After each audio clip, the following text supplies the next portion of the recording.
것이 뭡니까? 라고 묻는다면 여러분들 어떤 거 얘기할 수 있겠어요? 우리가 예수 믿고 달라진 게 뭐가 있을까? 가장 귀한 거죠. 구원받은 거죠. 누군가가 여러분들에게 묻습니다. 예수 믿고 달라진 게 뭡니까? 라고 묻는다면 내가 뭘 얘기할 건가? 많이 있겠죠. 우리가 일반적으로 전도를 할 때 우리 예수 믿읍시다. 구원 받읍시다.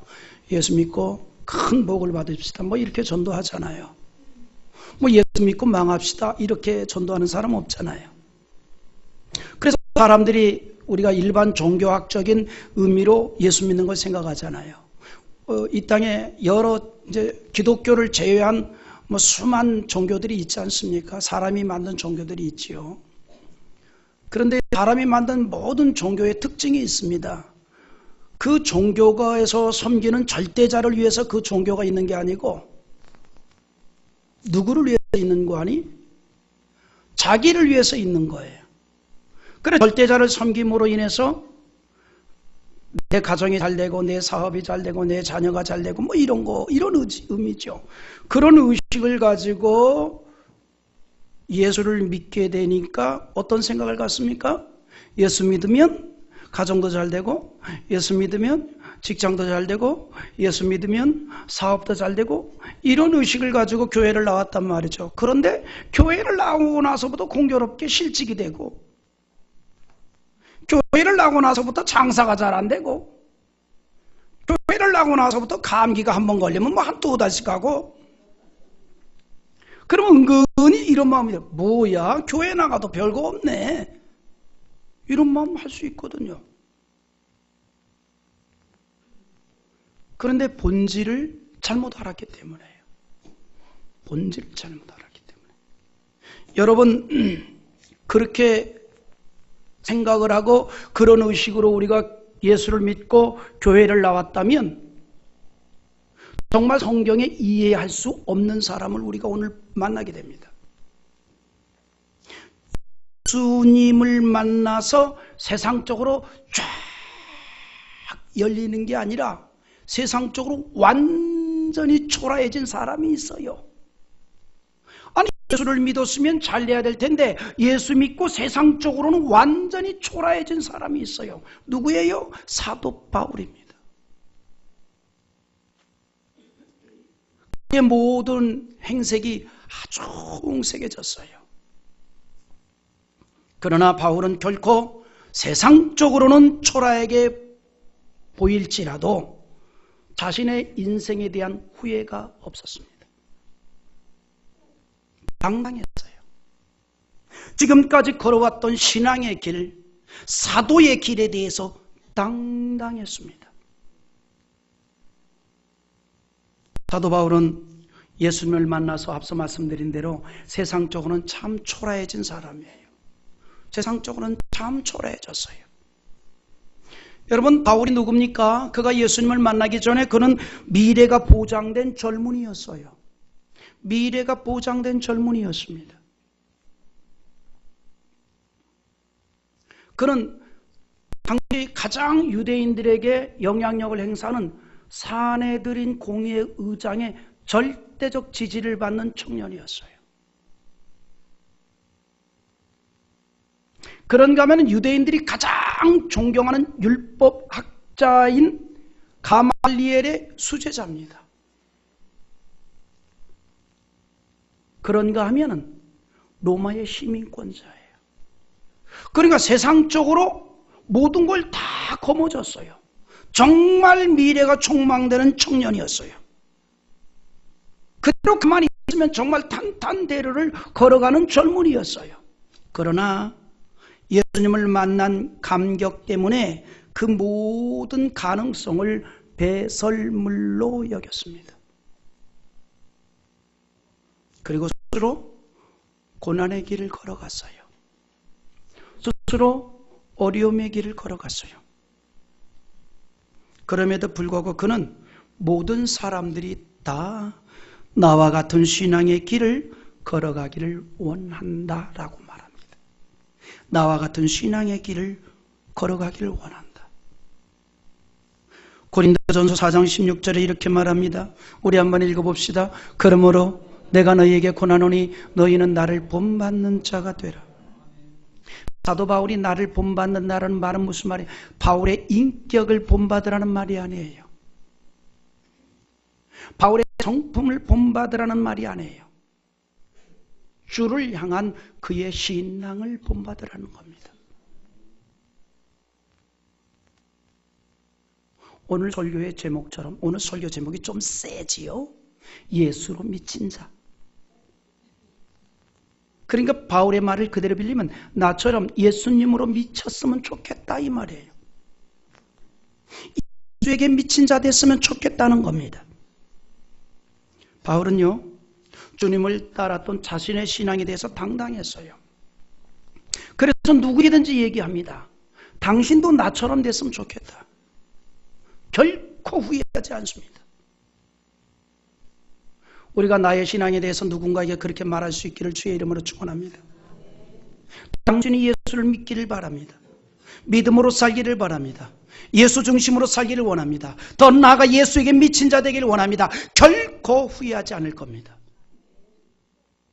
말할 수 있기를 원합니다. 당당하게 누구에게든지. 할렐루야. 대통령의 지위보다 하나님 나라의 자녀 되는 것이 더 큰 축복입니다. 여러분 그렇게 말할 수 있어요? 대통령님 만나면 그렇게 말할 수 있어요? 만날 길이 없으니까 말을 하.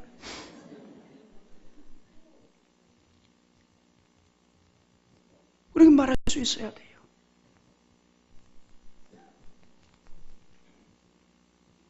바울은 예수님과 함께했던 신앙의 길이 옳은 것이고 모든 사람이 반드시 따라야 할 길이라고 말하고 있습니다.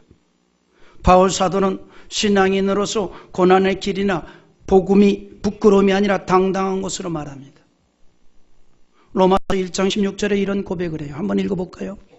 내가 복음을 부끄러워하지 아니하노니 이 복음은 모든 믿는 자에게 구원을 주시는 하나님의 능력이 됨이라. 먼저는 유대인에게요 그리고 헬라인에게로다. 할렐루야. 내가 복음을 부끄러워하지 않는다 그랬어요. 여러분 사람이요 살면서 부끄러워할 것과 자랑할 것이 무엇냐에 따라서 그 사람을 우리가 평가할 수 있어요. 그 사람이 주로 자랑하는 게 뭐냐? 그 사람이 정말 부끄러워한 게 뭐냐? 사람 심리는 자랑하고 싶은 것 있으면 자랑하고 싶고 부끄러울 것이 있으면 감추고 싶은 거거든요. 그런데 내가 감추고 싶은 것이 어떤 거냐는 거죠. 내가 자랑하고 싶은 게 어떤 거냐는 거죠. 사도 바울은 이렇게 말합니다. 내가 복음을 절대로 부끄러워하지 않습니다. 할렐루야. 내가 주님을 절대로 부끄러워하지 않습니다. 여러분 자식을 부끄러워하는 부모가 있습니까? 자식은 사랑스럽잖아요. 코를 질질 흘려도 그것도 자랑스러워 보이잖아요. 여기 이상한 부모들이 많이 앉아있는 것 같아요. 자식은 말이죠. 코를 질질 흘려도 그런 거 있잖아요. 어린아기들 키울 때 보면은 막 엉엉 울면서 눈물 쏟고 콧물 쏟아도 이뻐 보이잖아요. 그 어떤 엄마는 그것도 사진을 찍어. 엉엉 우는데 그냥 눈물 흘리고 막 콧물 쏟고 그냥 그 난리가 아닌 것도 사진을 찍어요. 자랑스러운 거예요. 당당한 거예요. 주님 사랑하는 줄 믿습니다. 주님은 부끄러움의 대상이 아니에요. 자랑의 대상이에요. 자랑의 대상이에요. 그래서 기회만 되면 주님 자랑하는 거 아니에요. 우리가 손주를 낳으면은 그 기회만 되면 손주 자랑하잖아요. 자랑하는 거 아니라 그러면서 자랑해요. 이거 자랑하는 거는 벌금 내기 싫어서 그런 얘기하는 거예요. 뭐 기회만 되면 자랑해요. 자기 눈에나 자랑스럽지. 자랑을 해요. 손주가 없는 사람은 말을 하지 말아요.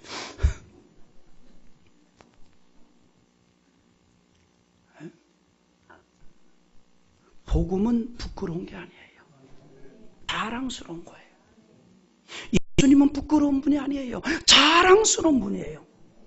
그래서 우리가 기회만 되면 예수님을 자랑해야 돼요. 할렐루야. 바울이 그랬다 이 말이죠. 왜 복음이 부끄럽지 않는고 하니, 왜 복음이 오히려 자랑할 것이냐 하면, 그 이유는 복음은 모든 믿는 자에게 구원을 주시는 하나님의 능력이 되기 때문입니다. 그러나 예수님을 알지 못했던 사람들은 바울의 삶에 대해서 이해할 수가 없었어요. 오히려 그를 정상적인 사람으로 보지 않았어요. 앞서 말씀드린 대로 미쳤다 이 말이에요. 이런 일이 있었답니다. 바울이 노년에 예수 그리스도의 복음을 증거하다가 예루살렘에서 붙잡혀서 신문을 당하고 재판을 받을 때가 있습니다. 유대인들이 신성 모독죄로 고소를 해가지고 종교 재판을 받고, 그 다음에 이제 또 그에게 상응한 벌을 내리기 위해서 이제 그 로마법에 의한 재판을 받게 됩니다. 당시 예루살렘의 총독이 누구인고 하니 베스도라는 사람이에요. 그래서 이 베스도가 직접 바울을 신문하게 됐습니다. 왜냐하면 바울이 로마의 시민권자이기 때문에 유대인들이 고소를 했다 할지라도 유대인들의 고소를 그대로 받을 수가 없는 거예요. 로마의 시민권을 가진 자이기 때문에 직접 신문을 해야 된단 말이죠. 그래서 신문을 하는 자리가 됐습니다. 그런데 그 자리에서도 예수님 때문에 지금 이렇게 고초를 당하고 어려움을 당하는데도 불구하고 신문하는 그 자리에서도 사도 바울은 예수가 메시아고 예수가 그리스도라는 복음을 전하는 거예요. 그런 모습을 베스도 총독이 가만히 쳐다보고 있다가 한 말이 있습니다. 물론 미루어 짐작하건대 바울에 대해서 신문하기 전에 베스도 총독이 바울에 대해서 다 알아봤을 거 아니에요. 아, 젊은 시절에 그는 장래가 촉망되는 사람으로서 사내들인 공의 의장의 절대적인 지지를 받는 사람이었고, 그런가 하면은 또 가장 유대인들이 존경하는 율법학자인 가말리엘의 수제자였으며, 또 로마의 시민권을 가지고 있어서 여러 모양으로 그런 가능성이 있는 사람인데, 어느 날 그가 다메섹에 예수 믿는 사람들을 핍박으로 가다가 자기가 핍박하는 예수를 만나고 나서부터 인생이 묘해진 사람이란 말이죠. 그런데 그가 지금 앞에 서서 그 예수를 또 증거하고 있다 이 말이죠. 그러니까 총독이 뭐라고 얘기한 줄 알아요? 이렇게 말합니다. 너가 미쳤다. 너가 정상 아니다. 너 미쳤다. 그랬더니 이 베스도 총독이 고민도 해봤어요. 저 사람 왜 미쳤을까? 그리고 결론을 내려요. 저가 많은 학문을 지녔기 때문에 미쳤다고 얘기합니다. 사도행전 26장 24절의 말씀이에요. 한번 읽어볼까요? 시작. 바울이 이같이 변명하매 베스도가 크게 소리내어 이르되 바울아 너가 미쳤도다. 내 많은 학문이 너를 미치게 하였으니. 아멘. 많은 학문이 너를 미치게 했다. 바울에 대해서 큰 소리를 지릅니다. 너 미친 자로다 이 말이에요. 근데 말합니다. 너가 많은 학문을 가져서 미쳤다 이 말이에요. 뭐 예나 지금이나 그런 거 있잖아요. 너무 똑똑하면 좀 이렇게 이상하게 될 수 있다고. 그래서 우리가 적당히 똑똑하잖아요. 너 많은 학문이 너를 미치게 했다. 총독 베스도는 큰 소리로 말하기를 바울을 미친 사람 취급을 합니다. 베스도가 생각해 볼 때 그가 가진 학문이나 배경을 가지고 세상에서 사용했다면 크게 될 사람입니다. 그러나 지금은 미쳤다고 말을 합니다. 그러니까 미쳤다 이렇게 말해요. 세상에 저렇게 많은 학문을 지니고 있고 저렇게 똑똑한 사람이 저걸 가지고 세상에 사용했으면 얼마나 잘 될 텐데 어떻게 저렇게 됐을까? 혀를 차는 거예요. 뭐 여러분도 그런 경험이 있잖아요. 남자분들. 그저 예수 믿기 전에는 뭐 세상에서 너무나 잘 돌던 사람들이 예수 믿고 나서 세상 다 끊어버리면 친구들이 그러잖아요. 괜찮은 애 배렸다고. 그런 얘기 안 들어봤어요? 고등학교 동창들한테 안 들어봤어요? 워낙에 예수 믿기 전에도 착하게 살았군요. 그러잖아요. 뭐 그냥 그렇게 잘 놀던 사람이 말이죠. 예수 믿고 나서 그런 친구들 싹 끊어버리고 말이죠. 그런 얘기를 했잖아요. 야, 걔 배렸어. 예수 믿고 배려서 뭐 교회 다닌다 그러더라. 배렸다야. 지금 바울이요 사람들에게 모욕을 당하고 있는 겁니다. 그러나 바울은 전혀 흔들리지 않습니다. 동요치 않습니다. 사람들은 그를 향해서 비난을 하고 조롱을 하고 죽이려고 살기가 등등하고 베스도 총독은 미쳤다고 규정을 하고 그럼에도 그걸 불구하고 그는 흔들림이 없습니다. 당당합니다. 그렇죠. 예수를 모르는 사람의 입장에서 보면 바울은 정말 미친 사람이지요. 예수님 때문에 미친 자 되었고 예수님으로 인해서 미친 자 되었습니다. 그러나 그의 삶은 항상 당당했습니다. 할렐루야. 바울 사도는 하나님 앞에서는 가장 약한 자의 모습이었습니다. 작은 자의 모습이었습니다. 그러나 주님과 복음을 증거할 때만큼은 당당했습니다. 무엇 때문인가요? 바울이 증거하는 예수님에 대해서 부끄러움이 없기 때문입니다. 예수님이 너무나 귀하다는 것을 알았기 때문입니다. 그러니까 당당하게 외치는 거예요. 그래서 예수님을 증거하는 일을 하면서 일평생 그 길을 달려왔습니다. 그리고 후회하지 않습니다. 바울은 지금까지 걸어왔던 사도로서의 삶을 후회하지 않습니다. 여러분 이 세상에서 가장 성공한 사람은요 어떤 사람이라 생각합니까? 저는 이렇게 생각합니다. 자기가 걸어온 길에 대해서 후회함이 없는 사람, 성공한 사람이라 생각합니다. 우리 신앙에도 성공적인 신앙인이 됐으면 좋겠어요.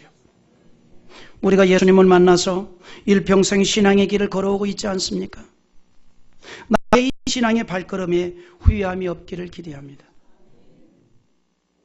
제가 부족하지만 하나님 앞에 항상 기도하는 게 뭔지 알아요? 하나님, 그저 부족하지만 하나님께서 은혜 주시어서 목사 되게 했고 지금까지 주의 일을 한다고 하고 있는데 내가 목회를 그만둘 때 후회함이 없기를 원합니다.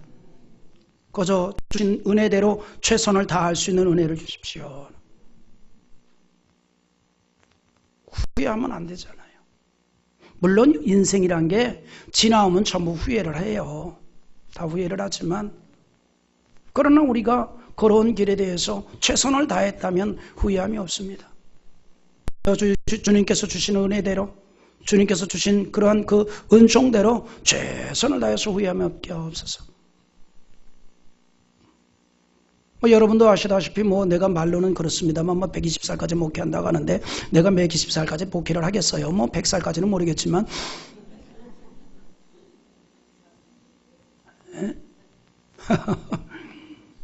야, 내가 지금 해온 일을 보면 내가 앞으로 해야 될 목회의 날수보다 해온 날이 많잖아요. 목사 된 지가 벌써 34년인데 목회한 지가 벌써 40년이 넘었단 말이지. 그러나 중요한 건 뭐냐면 하나님 후회함이 없었으면 좋겠습니다. 여전히 지금도 부족하지만 그게 기도예요. 그저 주의 일에 있어서 후회함이 없었으면 좋겠습니다. 여러분 사도 바울은요 주를 위해서 최선을 다했기 때문에 후회함이 없었고 항상 당당했습니다. 우리가 지난 1년 동안도 믿음의 길을 걸어오지 않았습니까? 신앙의 길을 걸어오지 않았습니까? 주님 앞에 후회함이 없기를 주의 이름으로 축원합니다. 그러면 신앙적으로 성공한 성도예요. 그러면 신앙적으로 성공한 성도예요. 그러기 위해서 우리가 무엇보다도 예수님이 부끄럽지 않아야 됩니다. 여러분 우리가 신앙생활을 잘하려면 다른 거 없어요. 예수님이 부끄럽지 않아야 돼요. 복음이 부끄럽지 않아야 돼요. 바울 사도가 본문 20절에서 이렇게 고백을 해요. 바울의 고백입니다. 한번 읽어봅시다. 20절 시작. 나의 간절한 기대와 소망을 따라 아무 일에든지 부끄럽지 아니하고 지금도 전과 같이 온전히 담대하여 살든지 죽든지 내 몸에서 그리스도가 존귀하게 되게 하려 하나니 나의 간절한 기대와 소망은 이것 하나다. 내가 부끄러움이 없는 자 됐으면 좋겠다. 그리고 예수님이 존귀하게 됐으면 좋겠다. 할렐루야. 사도 바울의 이 기도의 제목이에요. 내가 살든지 죽든지 내 몸에서 예수님이 존귀하게 됐으면 참 좋겠다. 내가 세상에서 어떤 일을 당할지라도 좋아. 미친놈 취급당해도 좋아. 그러나 내 몸에서 예수 그리스도만 존귀히 된다면 나 그걸로 만족하고 기뻐한다 이 말이에요.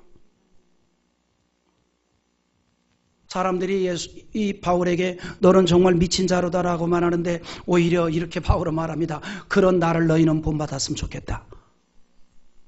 그렇게 신앙으로 살았으면 좋겠다. 바울의 삶의 중심이 뭔지 알아요? 오직 예수. 오직 예수. 바울 사도가 21절에서 한 고백이 있습니다. 한번 읽어보겠습니다. 시작. 죽는 것도 유익함이라. 이 말이 무슨 말이에요? 죽고 사는 것조차도 그 중심이 예수라 이 말이에요. 내가 살아서 주님의 영광이 되고 주님이 존귀하게 되면 살 것이고 내가 죽어서 주님이 존귀하게 된다면 나는 죽는 것도 기뻐한다 이 말입니다. 인생에 사는 맛이 있었던 사람이에요. 흥이 있었다 이 말이죠. 요즘 그 축구 감독 가운데 박항서 감독 때문에 뭐 한국과 베트남, 요즘 여행 가려면 베트남으로 가야 돼. 뭐 대접이 얼마나 융숭한지 몰라요. 우리 그 베트남에 파송된 선교사들이 많이 있습니다. 그런데 절대로 베트남에서 선교사라고 이름 밝히지 못합니다. 거기가 아직 사회주의 국가거든요. 그래서 무슨 단체, 무슨 문화단체 책임자 이런 명함을 가지고 이제 활동을 해요. 내가 선교사라고 드러낼 수가 없기 때문에. 그런데 박항서 감독이 그 나라에 가가지고 예수를 전하는 거예요. 아, 너무 멋있어요. 그 사람 벤치에 앉을 때마다 기도를 하는 거예요. 그리고 무섭지도 않나 봐요. 그냥 그 자리에서 얘기를 해요. 하나님의 은혜였습니다. 주님의 은혜였습니다. 선교사들도 대놓고 얘기를 못 하는데 그럼 대놓고 얘기를 하는 거예요. 선교사야 추방당하니까 대놓고 얘기를 하는 거예요. 그리고 예수를 존귀하게 만드는 거예요. 멋있잖아요. 그전에는 뭐 저렇게 사람이 저렇게 담아내기처럼 생겼나 그랬는데 요즘 보니까요 그렇게 귀여워 보여요. 캐릭터로 인형을 만들어도 굉장히 귀엽겠어요. 그 사람의 눈이 참 묘해요. 그죠? 예. 근데 예수님이 충만하고 사랑으로 바라보니까 이게 귀여워 보이고 이뻐 보여요. 말 한마디 한마디가 58년생이니까 이제 환갑지나 같이. 그러니까 그런데 귀여워 보여요. 이야.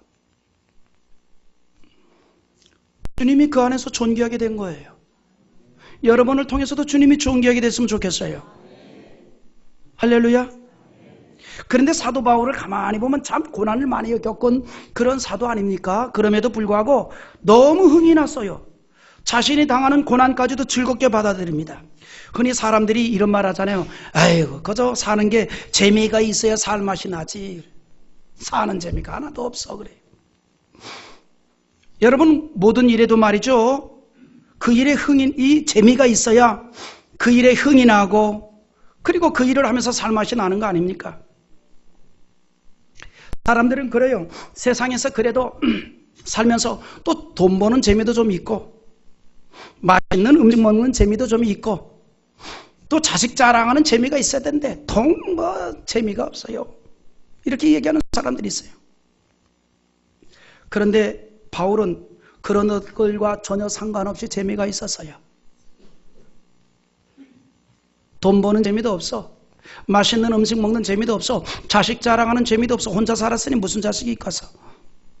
그런 상적인 자랑거리가 하나도 없어요. 그러면 삶이 비극이었습니까? 여러분 한번 생각해 봅시다. 바울이 자랑할 게 세상적으로 자랑할 게 하나도 없어요. 내가 어마어마하게 돈을 벌었어. 이번에 주식 투자를 했는데 대박을 터뜨렸어. 지난번에 주식을 말이죠. 얼른 다 팔았더니 그거 푹 나가더만. 잘 팔았어. 살맛나? 그런 재미가 아니에요.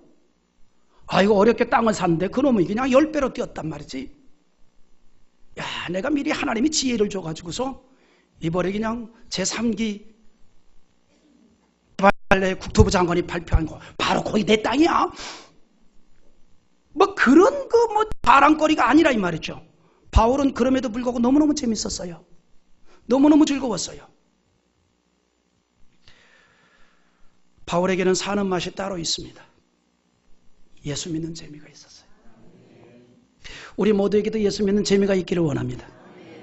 자기를 부인하고 예수를 믿으니 사는 재미가 넘쳐나는 거예요. 할렐루야. 그 재미가 얼마나 좋은지 바울은 항상 기뻐하고 즐거워합니다. 바울은 예수님 안에서 사는 인생의 진정한 맛을 경험했고 그 즐거움 속에서 그 기쁨 속에서 살았어요. 생각할수록 즐겁고 생각할수록 기쁘고 심지어는 로마에 감금되었다는 소식을 듣고 염려하고 근심하는 빌립보 교우들에게 오히려 격려하기를 뭐라고 격려하는 줄 알아요? 빌립보서 4장 4절에서 이렇게 말합니다. 주 안에서 항상 기뻐하라. 내가 다시 말하노니 기뻐하라. 이렇게 말합니다. 뿐만 아니라 빌립보서 4장 6절에서는 이렇게 말하는데 우리 한번 다같이 한번 읽어보겠습니다. 아무것도 염려하지 말고 다만 모든 일에 기도와 간구로 너희의 구할 것을 감사함으로 하나님께 아뢰라. 할렐루야. 사도 바울은 예수를 믿는 재무가 가득했습니다. 또한 예수를 증거하여 사람들이 구원받는 것을 보면서 기뻐했어요. 그 기쁨이 어떤 고난도 다 극복할 수가 있었던 겁니다. 심지어는 예수님을 위해서 사는 것도 좋지만 예수님을 위해서 죽는 것도 좋다고 말합니다. 예수님을 위해서 죽는 것도 유익하다고 고백을 합니다. 여러분, 이런 고백, 이런 재미가 우리의 것이 될 수 있기를 주님의 이름으로 축원합니다. 할렐루야. 네. 그런데 우리가 세상 중에 사는 이유가 뭡니까? 성경은 이렇게 말합니다. 여러분을 통해서 하나님의 뜻을 이루기 원하기 때문입니다. 그래서 주님이 함께 하시고 주께서 여러분을 지켜주신다는 거예요. 바울이 지금 그런 말을 하고 있습니다. 26절을 한번 읽어보지요. 다 같이 26절을 보겠습니다. 성경을 봅시다. 내가 다시 너희와 같이 있으므로 그리스도 예수 안에서 너희의 자랑이 나로 말미암아 풍성하게 하려 함이라. 할렐루야. 바울이 함께함으로 빌립보 교회가 기쁨이 되고 자랑이 되었대요. 여러분, 우리가 기억할 것이 있어요. 뭐냐면 우리 존재에 대한 가치를 인정해야 합니다. 여러분, 세상의 모든 것은 다 가치가 있거든요. 여러분, 다 가치가 있잖아요. 그런데 하나님의 자녀들은 특별히 더욱 그러합니다. 하나님의 자녀들은 다 가치가 있어요. 전도서 9장 4절에 이런 말을 해요. 우리 한번 이건 다 읽어봐야 돼요. 시작. 모든 산 자들 중에 들어있는 자에게는 누구나 소망이 있음은 산 개가 죽은 사자보다 낫기 때문이라. 우리나라가 살릴 세계 1위인데 이거 좀 붙여놨으면 좋겠어요. 산 개가 죽은 사자보다 낫다. 이북 사투리로 말하면 뭐는지 거저 살아있는 개가 죽은 사자보다 낫디. 그러므로 살아야지. 그럼 살아야지. 옆에 있는 분들하고 한번 얘기해봐요. 살아야지.